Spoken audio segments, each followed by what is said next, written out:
Thank you for listening in to this very informative interview titled Home Business Tax Advantages with Carl Roller and Dr. Ron Mueller. Carl Roller, our interviewer, has been a custom home builder in Southern California for over 20 years and has owned several highly successful home-based businesses. Joining him today is Dr. Ron Mueller, a certified tax expert in the home-based business world, as evidenced by his top-selling book, Home Business Tax Savings Made Easy. Ron has popularized the phrase, "The more you know, the less you owe." Dr. Mueller has been an investigative reporter, has an MBA and a PhD in business economics, and is a sought-after speaker in the area of home-based business tax advantages. And now here's Carl Roller and Dr. Ron Mueller. Well, if you've got this CD, somebody around you that knows you thought you'd be interested in finding out about the tax benefits of starting a home-based business. And that is particularly important today because we're in a very unique time. We're having lots of people look for second chances, people that have been in one career perhaps for many, many years, and that opportunity in that career has gone away. Many people who are still working and different positions are finding themselves doing the work of 2 or 3 people because there's been a lot of layoffs, and then instead of people getting raises, they're actually getting more work to do. So the dissatisfaction today you find in the workplace is very high. People are dissatisfied with the people they're working with, the career they chose, the money they're earning, the people that they're having to hang out with, and they're looking for plan Bs. And many people have found themselves working second jobs. Wives are working second jobs. Anymore, it seems that most households have to be a 2-income or 2-career household. And when that happens, people find themselves in a situation when they're looking for options. And what most people don't realize is how many options are available to them and sponsored, if you will, or supplemented, if you will, by the government. And we've heard of grants and we've heard of lots of things like that, but many times grants are very difficult to get. There's a litany of paperwork to do, and you may not receive the grant. It may be something that you have to pay back if you don't follow certain rules, all kinds of hoops to jump through. And we're not looking for hoops to jump through. What we're looking for are the benefits and the help that you can get from the government with regard to a home-based business and increase your income. So along those lines, you probably like me, have heard lots of people talking about all these benefits that you can get in a home-based business, the tax advantages. But really, what are those tax advantages? Where do you find them? How do you qualify for them? Also, one of the things that seems to be really scary for a lot of people, I can include myself in this category, is record keeping. If you're not very organized, how do you keep the records of all of this information that you have to keep? And what records do you have to keep? Do you have to keep track of every little thing? All these questions come to mind. So finally, I can tell you that there's been information that's now been made available in a very easy way to understand, especially for those people that are starting a home-based business, running an existing home-based business, and it clearly identifies where the tax deductions are, how to keep track of them, and the benefits of being in a home-based business. And frankly, if you're not doing it now, after this CD, I'm sure you're going to realize that it's something you need to put some time, energy, and effort into. And the title of the book that was written that's going to be our guide toward helping you attain this is Home Business Tax Savings Made Easy. The more you know, the less you owe. And to help us understand that, we've invited the author of the book to be interviewed with us today. And it's my pleasure to introduce you to Ronald Mueller, who's really been an expert in this for many, many years, and he's going to talk to us about that. Now, Ron, I'm so happy to have you here today in the studio where we have a chance to go over some of these really important things. Thanks, Carl. I'm delighted to be here because that's my passion is sharing this information with people who need this information and usually don't even know they need it. Well, Ron, I know that you're not a CPA and you're not an accountant, and it makes me wonder, how in the world did you go down this road, and what made you decide to write this book? Well, the fact I'm not a CPA and not an accountant should be good news to people listening to this CD, because that means that might mean I speak English instead of accountingese or governmentese or legalese. I went down this road as an accident, actually. I was looking for this information for myself. I was at a point in my former career where I was looking for the opportunity to work from home because I was tired of the commute, tired of sucking up exhaust fumes, tired of working the long, long days away from my family. And so one night on the way home from work, I was starting to compute in my head about how much money I'd have to make from home to be equivalent to my corporate salary so my family wouldn't take a hit financially. And so I decided that night on the way home, I stopped at a bookstore. In fact, I stopped in 2 malls, went to 2 different bookstores, and I told the information desk that I'm looking for the answers to 2 questions. They might be in one book, maybe 2. One of them is, what tax breaks will I get working a part-time business from home? And the other question is, how do I compute the value of those tax breaks, the financial value of them? Well, I couldn't find it in either bookstore. They couldn't find it online in their database. I went to Amazon.com when I got home, couldn't find anything there. I was living in Washington, D.C. at the time, so I even went to the Library of Congress.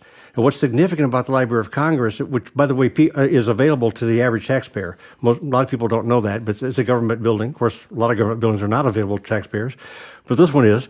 What's significant about the Library of Congress is it's the only place in America that has a copy of every book ever copyrighted in America. So if it exists in print and it's ever been copyrighted, they have one. Sure. So the Library of Congress works a little differently. You submit your question in writing and you go home and they call you in a couple of days when they've researched it. When they called back, they said we couldn't find anything.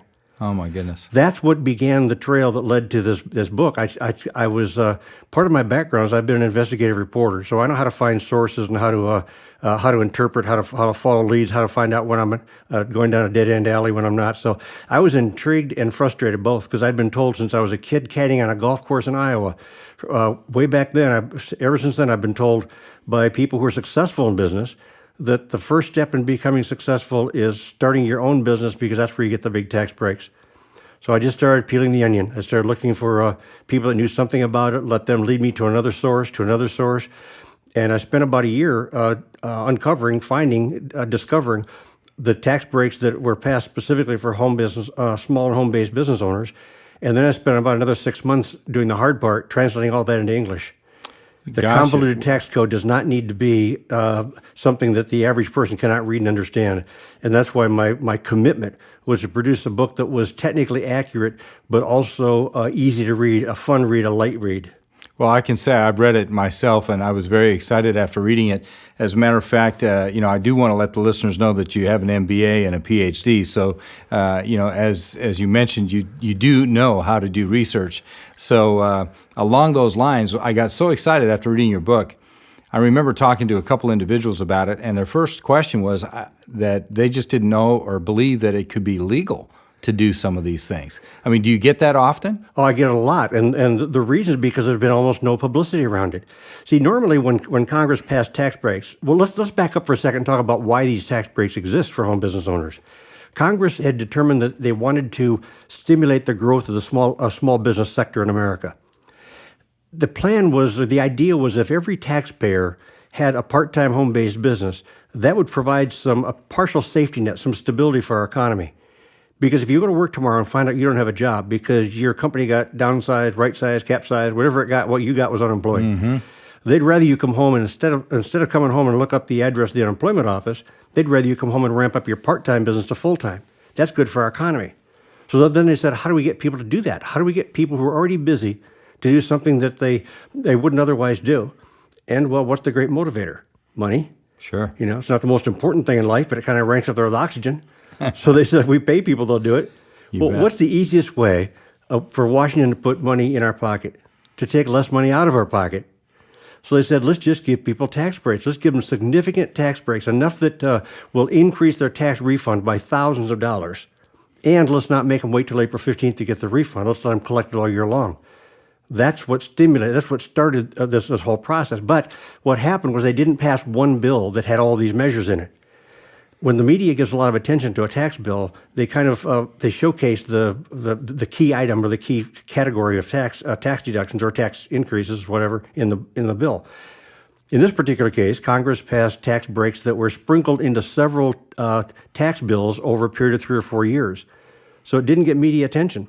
It's also positive news, and that doesn't get much media attention either when news is positive. So very few people knew about them. The IRS doesn't tell anybody anything. They want to keep you in the dark. They're perfectly happy with that. And even a lot of tax pros aren't aware of the significance of these because these are so new that there still is not one single question on home business tax law on the CPA exam. Can you believe that? And I only know of a few colleges in America, either business schools, accounting schools, or law schools that have a mainstream course on home business tax law.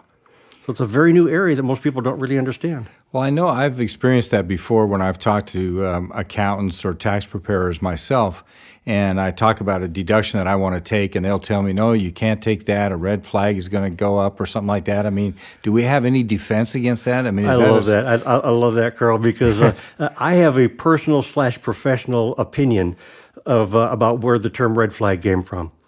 I believe it's a term invented by tax preparers and accountants to give an answer to clients who ask them questions they don't know the answer to. Okay. It's easier to say that'll raise a red flag and increase your chance of an audit it's easier to say that than to go look it up. I don't know of any category of home business tax law that increases your chances of an audit or that raises a red flag. Now it may have been the case a long time ago, but in the 10 years since I've been developing expertise in this area, just doesn't exist. There are no red flags. That's amazing. So basically, most people, the CPAs or accountants that you would go to, aren't really up to speed on most of these things then. That's right. And the problem is they don't know what they don't know. You know, when you're learning to drive a car, remember how the driving instructor said over your right shoulder is a blind spot? Mm-hmm. They call it a blind spot. Why? Because you can't see what's there, right? But you know there's an area you can't see. An accountant or tax pro doesn't know there's an area of tax law they don't know about. So when you say, do you understand the tax laws? Of course. Do you understand home business tax laws? Of course. Because they don't know there's a body of law that they're not even aware of. My goodness, yeah. Well, so you can't count on getting all the tax breaks from an accountant or tax preparer just because they have some initials after their name. Well, I did notice in reading the book that you give a lot of the very specific information about the tax credits and benefits that you talk about. I do, and in fact, I presume you're referring to the references that I give. If I talk about a tax deduction in general layman language, and you show that to a tax pro, they're going to say, "Oh, he doesn't know what he's talking about." So, what comes at the end of that section, Carl? What did I do? I cite the specific article and section number of the tax code, or the specific tax court ruling that authorized it, or the congressional law that approved it. Well, I can tell you, if I went to my tax man with this book and he didn't want to take the advantage of the tax benefits, I'd probably be making a switch myself. Well, when the IRS reviewed this book, they didn't ask for a single change to be made, request, or demand a single change to be made. So that I took as I really took some pride in that because my objective was to create a book that was easy to read and technically accurate. Well, I knew it was easy to read, and when the IRS didn't ask for any changes, I think that told us that it's technically accurate as well. Sure, I would say that. Now, let me ask you, what would be an example of, say, a big dollar deduction that most people don't take advantage of? I think probably one of the biggest ones that's easiest to claim is the use of your personal vehicles for business purposes. A lot of people don't claim that deduction because they think the record keeping is too hard, or they don't know what really constitutes a business use of a vehicle. And yet this is one area where the IRS has been very clear about what's deductible and what isn't and how much you can deduct and et cetera. And it's also the area with the easiest record keeping requirements. For example, the easiest way to keep records, there are 4 different ways you can keep records for vehicle use. I only teach one because it's the simplest and you only need one. That's the 90-day rule. The IRS now has a section in the tax code that tells you that if you keep records of every use of your vehicle for 90 consecutive days, that's 1/4 of the year, they'll let you extrapolate those numbers for the full year. You have no record-keeping requirements at all the other 9 months of the year, but you get the tax breaks for the entire calendar year.